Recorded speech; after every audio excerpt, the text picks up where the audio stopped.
Welcome to the extended Gamut. Gamut watch time.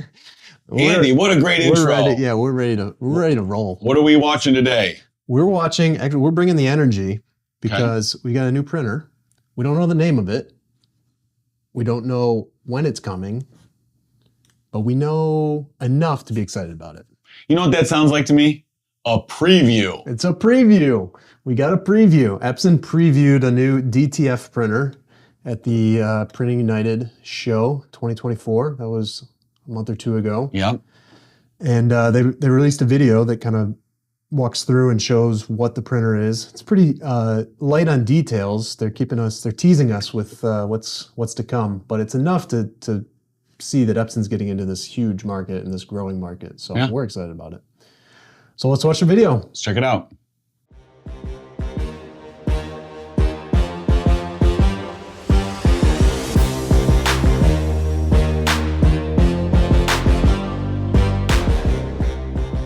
Okay, here we are. This is Lily Hunter is going to give us the preview walkthrough. And Lily is on EPSON's product management team. Hi, everyone. I'm Lily Hunter, product manager here at Printing United in Las Vegas. I just want to share with you some of the exciting things here that people are so excited about. So we're doing a quick preview. Stop it right there. I called it. It's a preview. It's a quick preview. All right, take a look. So on the right, we have the printer. Okay. Tell me about this body. This is... It's familiar, right? It looks like it's 36 inches wide. Yeah. It looks to share similar to a T-Series, F-Series. Yeah. Kind of similar to the F6470 kind of styling. Different color. It looks like it's 36 inches wide, I believe. Yeah. 30. Is it 30? 5 inches. Is it really? Okay. When I walked there, it's a 36-inch printer, but they're talking about it printing 35 inches. Okay. Did you get your tape measure out? I didn't.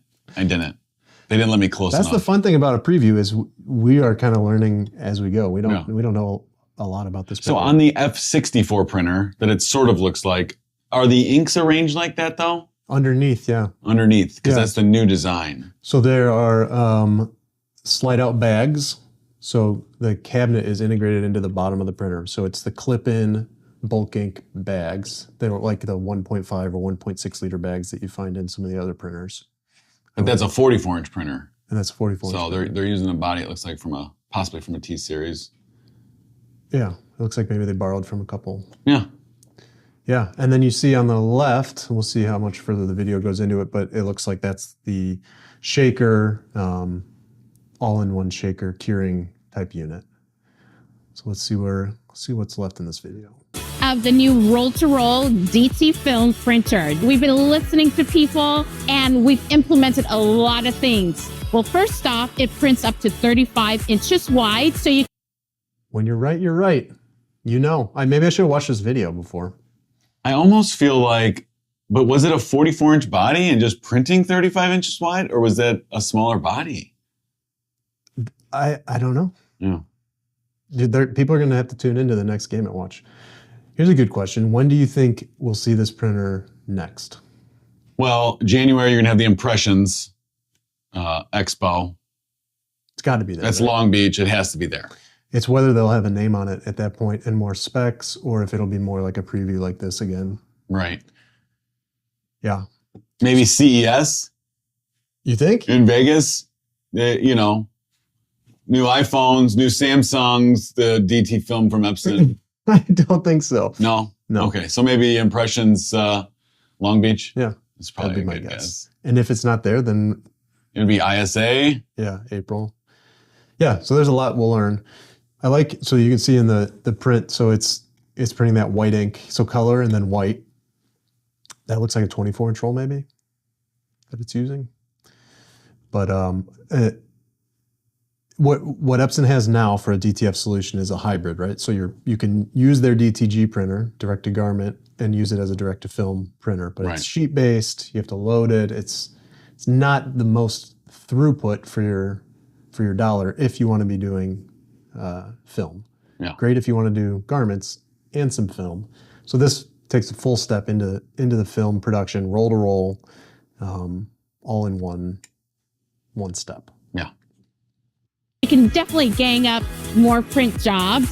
So many features that are built in where you don't have to babysit it. You've got a fabric head wiper. You've got. That's big. Okay. I feel like Epson has put that fabric wiper into most of their printers now, and it always helps. Yeah. Like every solvent, dye sub, anywhere they put it, it maintains the head better. And with this type of ink, with the white ink, and maintaining that head is going to be a big deal. And in the market, I mean, Epson hasn't been in this DTF, like the market for a machine that's built to do it. So there's a lot of printers out there, but a lot of these printers are at max a couple years old. Yep. And we've seen over the long run, maintaining print head health is very important. And Epson is using some of these patents that they've got on other technologies on this. So that's definitely going to, I think, be an advantage to people in the market as they make the decision on what's the next DTF printer to buy, or I'm maybe going to be a late adopter and get in. Yeah. So this will be what's the price point? When is it available? What are all the different features? Those are all, still to come. Still to come. Ink circulation. So we're marrying it with a shake and bake system so people can get an idea of what it looks like in production as you print. And then it goes through the powder shaker, and then through the oven, and then all the way down to the roll. People are enjoying, we're loving it. We're showing samples.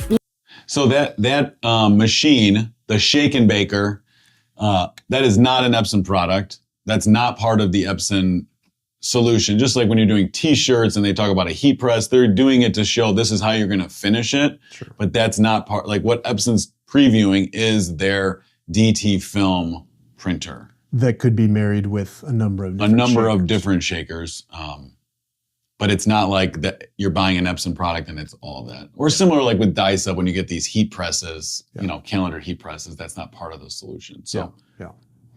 But it's exciting. Epson sees that there's a need in the market and feels they can fill it, and they've been developing products. And you think about how long DT film's been out. It's not that long. So for a company Epson's size to actually have a product to show and everything that goes into that, it's actually pretty impressive. Yeah. And it speaks to this isn't a fad. Like that Epson would come to market with something and see this as a viable product. They don't really get into markets that aren't big enough to win in and to scale at their scale. Yeah, for sure. All right, is that the video, or we got? Let's see looks what else great, we got. feels Maybe an great. outro? There you go, Epson. That's it. It's a good video. It's everyone who was at the show was talking about it, right? Everyone who went to Printing United.